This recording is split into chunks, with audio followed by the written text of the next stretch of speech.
Nah, variabel semangat ini ada 4 ya Pak. Yang pertama, kapabilitas atau kemampuan. Yang kedua, sarana. Yang ketiga, peluang. Dan yang terakhir, jaminan. Jadi yang pertama itu untuk menimbulkan semangat gitu ya. Jadi karena pada dasarnya Allah Subhanahu wa taala kepada manusia itu sudah menganugerahkan satu kekuatan. Makanya kemampuan ya. Sudah memberikan kemampuan. Kemudian yang kedua tadi adalah mampu mengenal kedudukan. Nah, itu maksudnya seperti apa, Pak?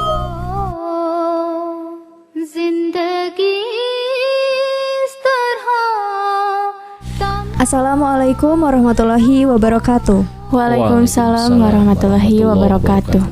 Halo teman-teman semua, kami di sini sudah berada di rumah Bapak Mubalik Maulana Teguh Nasir Ahmad. Pada kesempatan kali ini kita akan berbincang-bincang dengan beliau tentang semangat. Oke, sebelumnya kita perkenalan terlebih dahulu ya. Saya Erni Violinda, Saya Nurainia, dan juga narasumber kita yaitu Bapak Maulana Teguh Nasir Ahmad. Assalamualaikum Bapak. Waalaikumsalam warahmatullahi wabarakatuh. Bagaimana Pak kabarnya hari ini? Alhamdulillah sehat walafiat. Alhamdulillah. Oke teman-teman, materi semangat ini sudah disampaikan oleh Bapak Mubalik di darasan di video sebelumnya. Dan sekarang kita akan lebih mendalami materi tersebut. Oke, di darasan sebelumnya Bapak menyampaikan bahwa untuk mendapatkan kenikmatan kuncinya yaitu bersemangat. Nah, variabel semangat ini ada 4 ya Pak. Yang pertama, kapabilitas atau kemampuan. Yang kedua, sarana. Yang ketiga, peluang. Dan yang terakhir, jaminan. Semangat atau mujahadah atau bersungguh-sungguh adalah salah satu sarana untuk mencapai hidup yang sebenarnya. Mengarahkan segala kemampuan yang dimiliki, yakni jiwa, raga, harta, waktu, dan kehormatan, rela untuk dikorbankan demi meraih tujuan hidup. Semua ini hanya akan dilakukan oleh seseorang yang memiliki semangat hidup. Di dalam mengejar apapun yang kita cita-citakan, kita harus selalu bersemangat. Kalau kita tidak bersemangat di dalam hidup ini, maka kita tidak akan mendapatkan apa-apa. Dan ingat bahwa semangat ini juga adalah merupakan akhlak fadilah atau akhlak yang terpuji.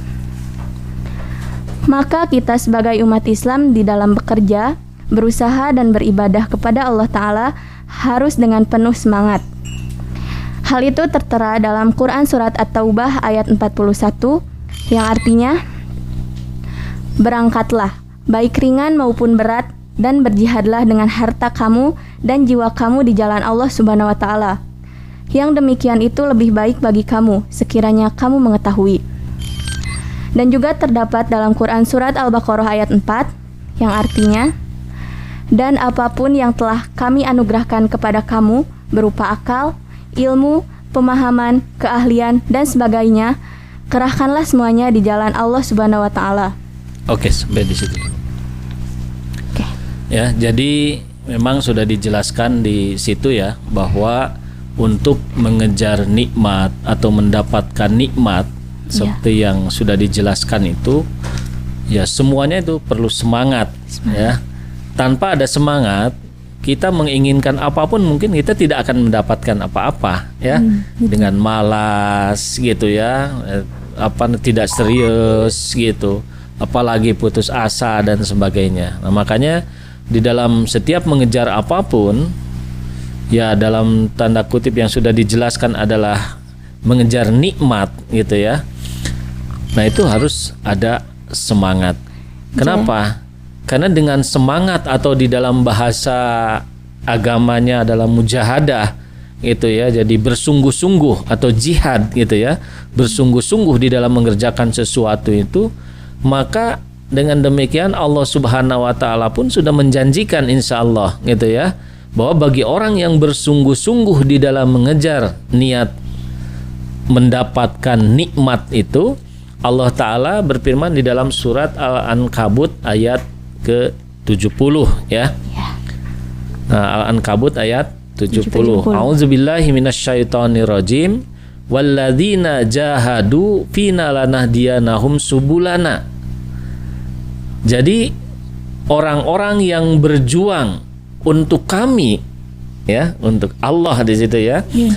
sesungguhnya kami akan memberi petunjuk kepada mereka pada jalan kami. Jadi dengan jelas, sangat jelas di sini, semangat itu sangat diperlukan. Bersungguh-sungguh itu sangat diperlukan.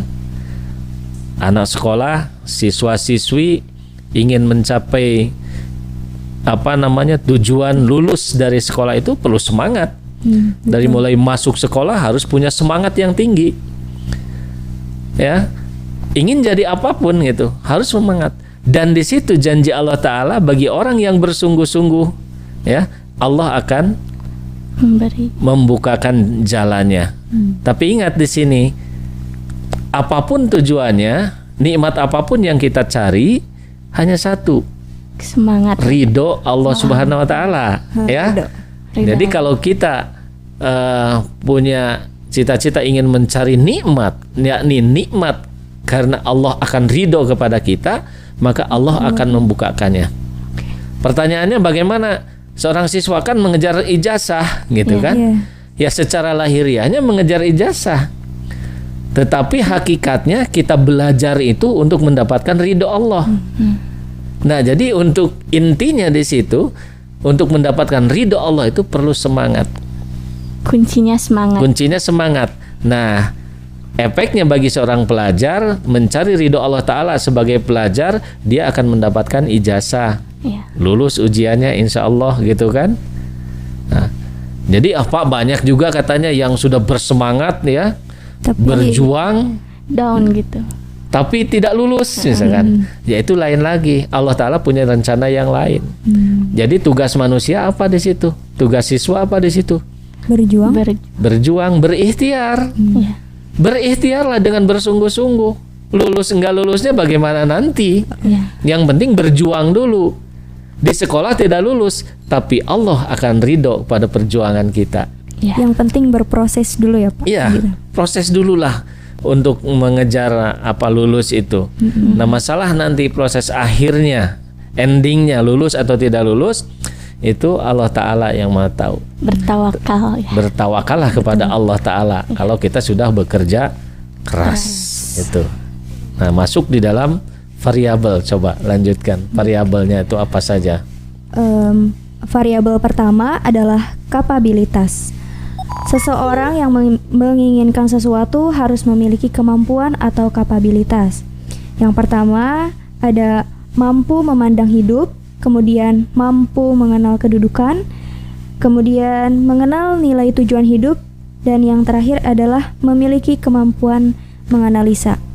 Jadi ada 4. Nah, Pak, maksud mampu memandang hidup di sini seperti apa, Pak? Iya, oke. Jadi di sini ada 4 ya dari Jadi yang pertama itu untuk menimbulkan semangat gitu ya. Jadi kan ini banyak pertanyaan ke Bapak juga ya.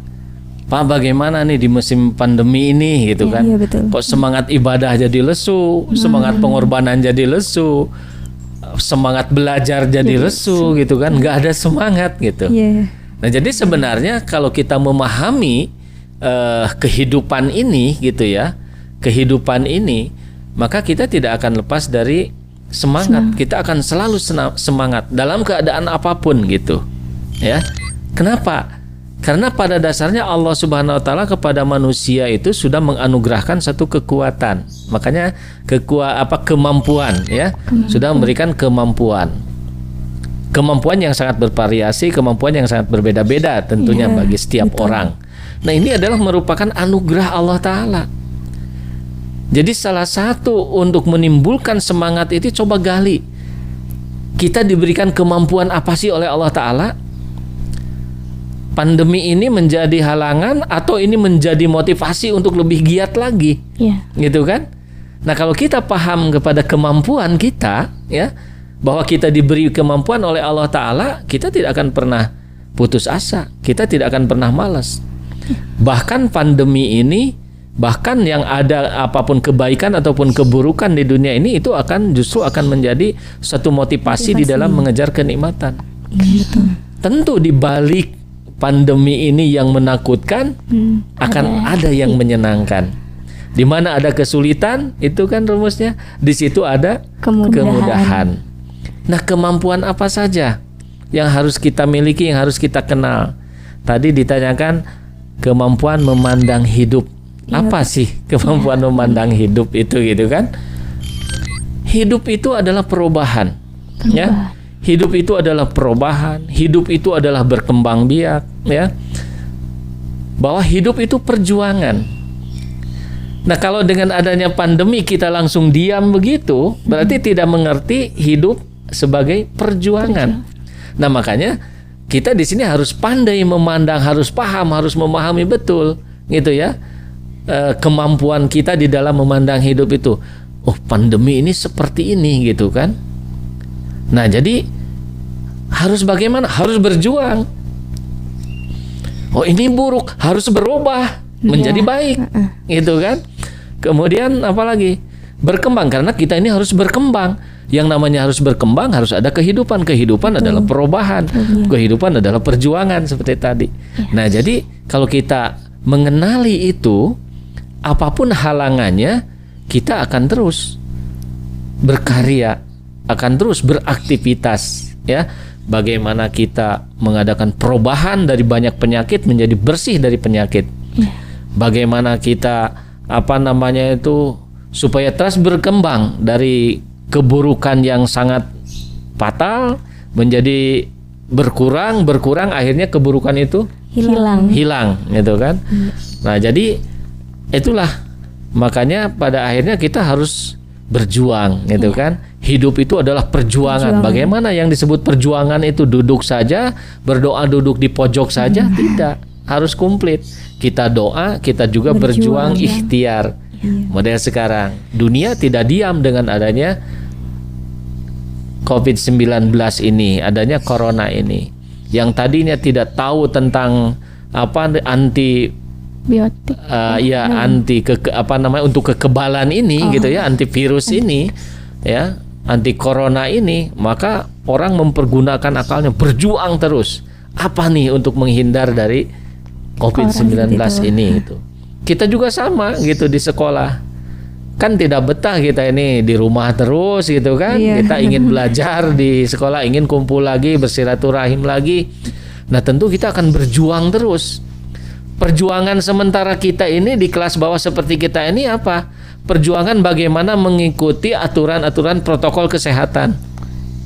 Ya, aturan protokol kesehatan COVID ini. Kita itu berjuang di situ. Jadi kalau kita tidak mau berjuang bahkan melawan, kita tergolong nanti orang-orang yang tidak taat. Atiullaha wa atiur rasul wa ulil amri minkum. Jadi apapun yang diperbuat oleh mereka, ya, walaupun banyak prediksi-prediksi dari sana sini, karena kita sudah mengangkat dia sebagai pemimpin, ya ikuti. Taati. Karena hadiah taat sangat luar biasa dari Allah Subhanahu wa Ta'ala. Jadi itulah yang dikatakan kita harus mampu memandang hidup itu bahwa kita ini sekali lagi, hidup ini adalah perubahan, hidup ini adalah berkembang, hidup ini adalah perjuangan. Jadi kalau begitu kita tidak bisa diam, gitu kan. Waalaikumsalam warahmatullahi wabarakatuh. Cai nih. Hatur nuhun.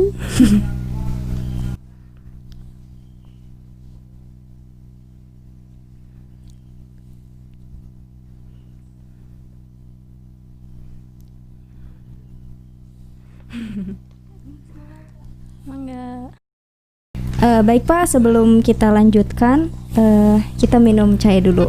Oke, silakan. Mari. Bismillahirrahmanirrahim.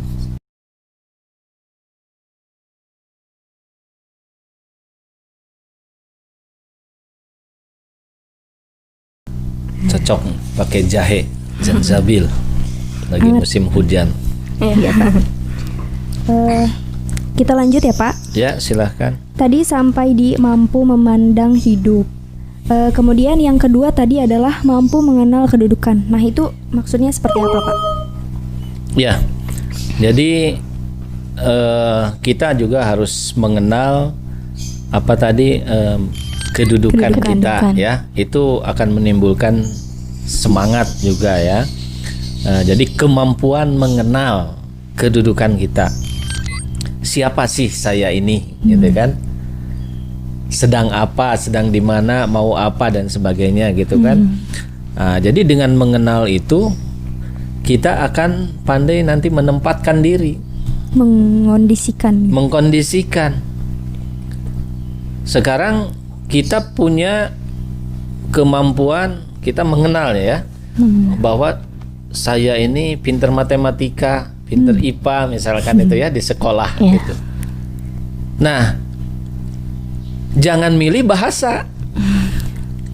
Jadi kalau kita nanti memilih jurusan bahasa padahal kita tidak ada kemampuan ke situ, ya kita akan menemukan kesulitan. Akhirnya akan turun semangatnya itu. Tetapi kalau kita sudah mengenal diri bahwa saya ini mampu untuk melakukan ini, kemudian kita milih misalkan apa yang kita mampu itu, maka insya Allah di dalam perjalanannya pun kita akan lancar, akan itu, dan kita akan semangat terus. Nah, di dalam kehidupan pun, dalam mengejar apapun, cita-cita apapun, bukan hanya sekolah, itu ya, kita harus mengenal. Pak Nasir seorang apa? Seorang mubalik misalnya itu ya.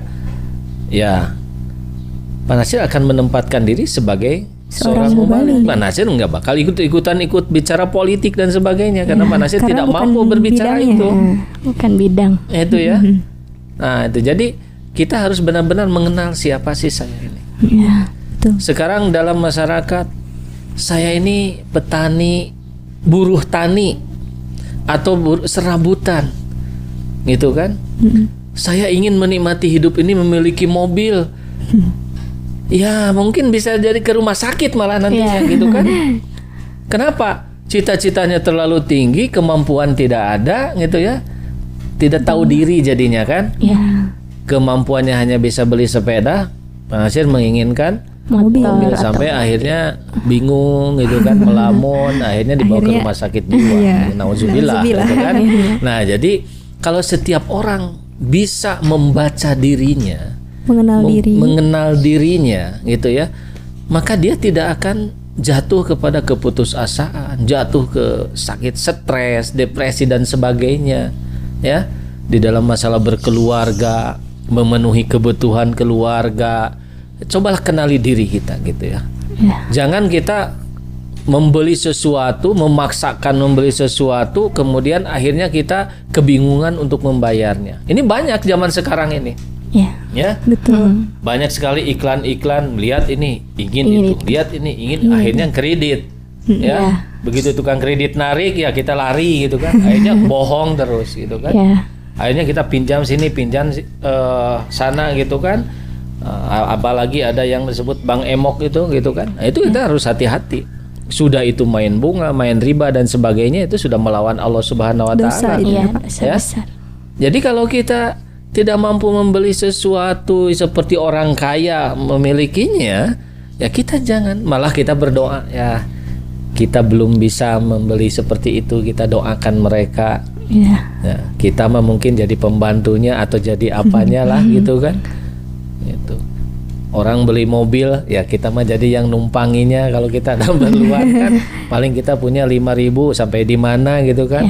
Nah, kita ikut numpang di mobilnya gitu kan, atau kita ikut mandikan mobilnya gitu kan. Yang penting ke situ. Ya, jadi yang penting jangan sampai kita ini stres. Nah, ini di zaman sekarang ini harus banyak orang itu introspeksi diri tadi kan. Iya, betul. Nah, jadi semangat hidup akan timbul kalau kita mengenal diri kita. Gitu, mengenal siapa saya ini, mampunya untuk apa saya ini. Nah, sama siswa-siswi juga mau meneruskan sekolah nanti ke perguruan tinggi, coba kenali dari sekarang siapa sih Nunun ini, siapa sih Erni ini, ya, ahli matematika, ahli IPA, ahli fisika atau ahli apa, sehingga nanti akan timbul, oh saya harus ke perguruan ini, ngambil jurusan ini. Nah, itu akan semangat gitu. Memperjuangkannya itu akan semangat. Menggebu-gebu gitu. Nah, aduh bagaimana Pak, katanya ini kan saya sih kemampuan saya ada di sini tapi mama saya tidak ini, orang tua saya tidak ini. Coba musyawarahkan. Musyawarahkan itu. Nah, kalau kita bisa membangun kemampuan itu ya, yang di luar keahlian kita, tapi kita masih bisa membangun, berusaha, ya oke saja gitu ya. Tapi biasanya agak sulit. Tapi ada juga yang berhasil seperti itu. Nah, jadi memang kita di sini harus benar-benar introspeksi diri ya, untuk mengenal diri kita ini siapa. Iya, betul. Nah, ini kebanyakan sekali lagi orang yang jatuh, orang yang yang depresi ya, stres itu karena tidak mengenal dirinya, siapa dirinya. Akhirnya dia melakukan hal-hal yang tidak diajarkan oleh agama atau yang dibenci oleh agama, yang dilarang. Akhirnya jatuhlah kepada keburukan, kenistaan. Itu jangan sampai seperti itu. Baik Pak, jadi harus mengenal diri sendiri supaya tidak jatuh ke sana kemari gitu. Iya, ya. betul. Selanjutnya yaitu mengenal nilai tujuan hidup. Maksudnya seperti apa Pak? Ya. Nah, mengenal nilai tujuan hidup tadi, gitu ya. Saya ini ingin jadi dokter, sudah ada kemampuannya, gitu kan? Apa sih nilai dokter itu, gitu? Nilai positif, nilai negatifnya, gitu kan? Oh, jadi dokter ini bisa berkhidmat untuk membantu masyarakat di dalam hal kesehatan. Iya. Iya, betul. Gitu kan? Jadi nilai jadi dokter itu tinggi sekali gitu. Di pandangan manusia, di pandangan Allah Subhanahu wa taala. Karena apa? Karena jadi dokter itu dia akan menjadi pengkhidmat umat manusia, memenuhi kebutuhan manusia di dalam kesehatannya. Iya. Oh, saya ingin jadi pedagang di masa depan itu. Karena kita tahu seorang pedagang ini sebagai pelayan umat juga. Iya. Di dalam memenuhi kebutuhan sehari-hari. Iya, betul. Saya dagangnya di sembako, berarti memenuhi kebutuhan masyarakat, mempermudah kebutuhan masyarakat di dalam hal sembako. Iya. Sama contoh yang lain-lain seperti itu. Jadi guru, apa nilai jadi guru itu? Oh, jadi guru itu akan memberikan ilmu kepada umat manusia. Ingat hadis Rasulullah Shallallahu Alaihi Wasallam tentang keilmuan itu, ya, bahwa ketika manusia itu mati, maka terputuslah semuanya kecuali 3 hal: sedekah jariah, ya, doa anak yang soleh, ilmu yang bermanfaat. Nah, jadi kalau jadi guru itu artinya apa? Akan memberikan ilmu, gitu ya. Akan memberikan ilmu. Ini juga dalam merupakan pengabdian, ibadah dalam melayani makhluk Allah Subhanahu wa taala di dalam hal ilmu pengetahuan. Bagaimana orang-orang ini ketika mendapatkan ilmu dari dia ini, kemudian orang itu mengamalkan dan ilmunya itu sangat bermanfaat untuk manusia, maka akan mengalir doanya itu kepada guru-guru itu. Jadi harus tertarik jadi guru ini, ya. Iya, betul. Tapi bukan untuk bisnis ya. Nah, jadi sekarang udah banyak guru-guru yang bisnisnya cari pekerjaan kan, itu. Tapi coba niatkan jadi guru itu adalah untuk berkhidmat, untuk menghidmati umat manusia di bidang ilmu pengetahuan. Siapapun itu kan, untuk jadi guru ini siapapun kan bisa sekarang punya ilmu apa saja, yang penting yang bermanfaat, yang diajarkan, yang dicontohkan oleh junjungan kita Nabi besar Muhammad Sallallahu Alaihi Wasallam. Nah, kita di dalam jemaat alhamdulillah Hadrat Khalifatul Masih sekarang itu kan terus supaya memberikan motivasi ya dengan membentuk taklim gitu kan. Itu bentuk motivasi untuk kita belajar gitu kan, ilmu. Taklimul Quran, ada kelas tatar, ada apa lagi? Ada kelas tatar, ada T3Q gitu kan. Nah, itu banyak sekali. Itu semuanya adalah supaya kita bisa mendapatkan ilmu dan mereka akan mendapatkan pahala, akan mendapat, mudah-mudahan niat mereka juga untuk mencari ridho Allah Subhanahu wa taala. Nah, jadi itulah yang dikatakan nilai hidup itu ya. Jadi kita jadi apapun kita harus tahu sih. Saya mau jadi arsitektur misalkan itu ya.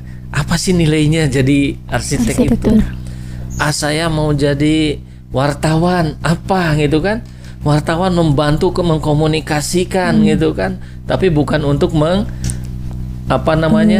dijadikan bisnis. Menjadikan bisnis atau membuat fitnah ke sana kemari gitu ya, menakut-nakutin orang gitu kan. Tidak seperti itu. tapi jadilah menjadi penghubung antara masyarakat atau orang yang tidak tahu dengan yang akhirnya bisa menjadi tahu gitu kan. Orang yang di kota bisa tahu keadaan daerah-daerah, bisa diketahui juga oleh orang-orang kota gitu kan. Masyarakat diketahui oleh pemerintah juga bisa mengetahui tentang keadaan masyarakat. Itu dengan sopan, dengan santun ya, para wartawan itu bisa membawakan itu bisa aman. Tapi ketika para wartawan, wartawan itu sudah salah langkahnya, maka dunia hancur.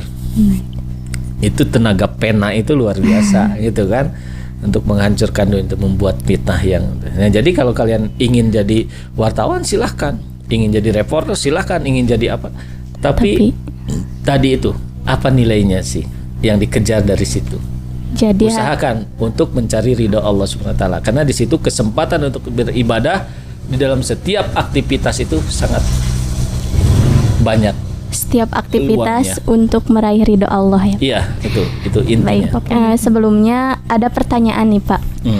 Kalau kita sudah mempunyai kemampuan, kita sudah tahu kemampuan kita juga memaksimalkan atau mengasah kemampuan kita, namun seringkali semangat itu jatuh atau hilang. Lalu lama sekali semangat itu akan timbul kembali.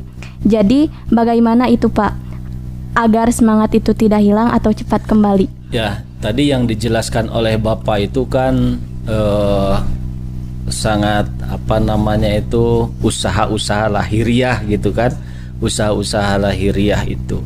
Nah, ada salah satu usaha lagi yang tidak boleh kita lupakan.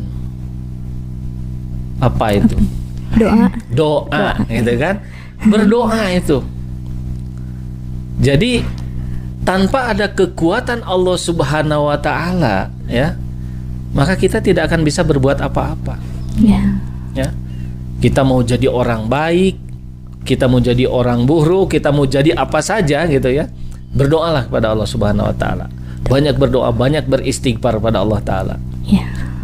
Nah, jadi dengan semangat berdoa kepada Allah Subhanahu wa taala itu, kita yakin kepada Allah Subhanahu wa taala, insya Allah Allah taala akan memelihara itu.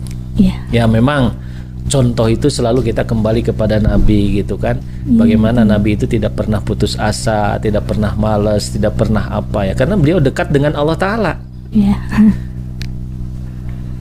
Menghadapi apapun di dunia ini gitu kan, bagi kita mungkin sudah malas gitu kan, sudah turun semangat, lihat lawan, wah itu besar gitu kan, sudah menyerah gitu kan, wah itu sulit, akhirnya stres dan sebagainya. Tetapi kita mengenal Allah Subhanahu wa taala yang maha segala-galanya, maha komplit ilmunya, maha besar ya, maha tinggi, maha berdiri sendiri dan sebagainya.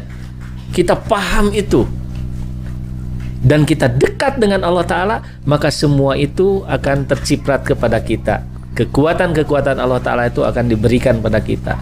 Semangat pun akan diberikan kepada kita. Semangat asalnya datang dari Allah, maka kembalikan juga kepada Allah kita minta. Ya.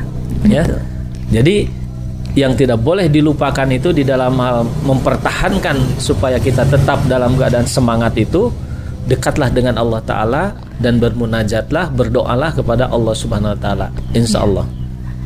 Seperti itu, berdoa. Nah, Pak, kemudian yang keempat tadi adalah memiliki kemampuan menganalisa. Iya. Jadi kapabilitas atau kemampuan menganalisa. Kenapa? Ya. Karena di dalam menempuh apa yang dicita-citakan itu tidak semuanya mulus. Itu pasti selalu ada batu sandungan. Ada kerikil-kerikil tajam gitu kan. Ada yang membuat kita putus asa dan sebagainya. Ada yang membuat kita ketika berjalan kita harus berhenti gitu kan. Nah, dalam kondisi seperti itu, kalau kita tidak memiliki kemampuan menganalisa keadaan, kita ya tadi itu kembali akan putus asa. Kita akan mogok, kita akan berhenti. Ya. Atau bahkan kita stres gitu kan. Nah, jadi makanya di dalam hidup itu kita harus memiliki kemampuan menganalisa. Dalam Al-Qur'an selalu disebutkan ulil albab gitu kan. Selalu mempergunakan akal gitu kan. Jadi orang-orang yang mempergunakan akal, ulil albab itu. Nah, kita harus termasuk di dalamnya. Jadi ketika kita mentok di dalam satu perjalanan itu, coba kita berhenti dulu di situ, kemudian kita merenungkan apa yang menjadi penghalang di situ. Kenapa itu bisa berhenti? Kenapa saya timbul keputusasaan atau timbul kemalasan dan sebagainya? Cepat analisa, apa sih, ada apa sih di dalam diri saya ini? Atau kalau ada halangan-halangan dari luar, kaji gitu. Kemudian setelah mengkaji itu semua, ya, keadaan lingkungan diri kita, keadaan lingkungan kita kaji semuanya, ya, kita analisis, mengadakan penganalisaan di situ. Nah, dengan kemampuan menganalisa tadi, maka akan muncullah solusi baru, jalan baru, gitu kan? Dengan mempergunakan akal. Oh, ini kesalahan saya. Jadi harus pandai menganalisa. Berarti saya tidak harus memaksakan pakai cara ini. Saya harus pakai cara ini, lain, gitu kan? Gitu. Oh, saya kok di sini mentok terus ini. Saya harus robah, gitu kan? Nah, jadi dengan cara apa, bagaimana, itu tergantung bagaimana cara menganalisa keadaan kita itu, ya, kemampuan menganalisa itu. Maka dengan demikian, insya Allah, dengan memiliki kemampuan menganalisa itu, kita tidak akan ada istilah berhenti, mogok berjalan, gitu ya. Pokoknya apapun yang terjadi itu akan jadi ilmu bagi kita kalau kita pandai menganalisa, ya, sehingga kita tidak akan pernah berhenti di dalam mengejar nikmat yang hakiki itu. Baik Pak, dikarenakan materi ini sangat luas, kita cukupkan sampai di sini dulu. Insya Allah di lain waktu akan kita kupas kembali. Insya Allah. Mungkin ada kesimpulan dari Erni. Baik, untuk kesimpulan dari variabel semangat ini, yaitu yang pertama harus memiliki kemampuan, yakni mampu memandang hidup. Artinya hidup itu perubahan, hidup itu berkembang, dan hidup itu perjuangan. Kemudian selanjutnya yaitu mampu mengenal kedudukan. Di sini kita harus mampu mengenal siapa kita, di mana kita, atau pada intinya introspeksi diri. Kemudian yang ketiga yaitu harus mengenal nilai tujuan hidup. Nah, di sini kita harus mengetahui apa yang kita inginkan, apa yang kita cita-citakan. Misal kita ingin menjadi guru, dokter, ataupun apa saja itu yang kita inginkan. Kemudian yang terakhir yaitu memiliki kemampuan menganalisa. Nah, dengan memiliki kemampuan menganalisa ini, insya Allah kita tidak akan pernah berhenti mengejar nikmat yang hakiki. Mungkin itu saja. Iya. Ya, baik. Bagi teman-teman yang memiliki pertanyaan, silahkan bisa dituliskan di kolom komentar. Dan jazakumullah kepada Bapak Maulana Teguh Nasir Ahmad yang telah memberikan materi pada kesempatan kali ini. Masya Allah, sangat luas ya pembahasan kali ini, walaupun ini baru di variabel pertama. Semoga bermanfaat bagi kita semua. Baiklah, saya Erni Violinda dan saya Nur Ainia. Kami pamit undur diri. Wassalamualaikum warahmatullahi wabarakatuh.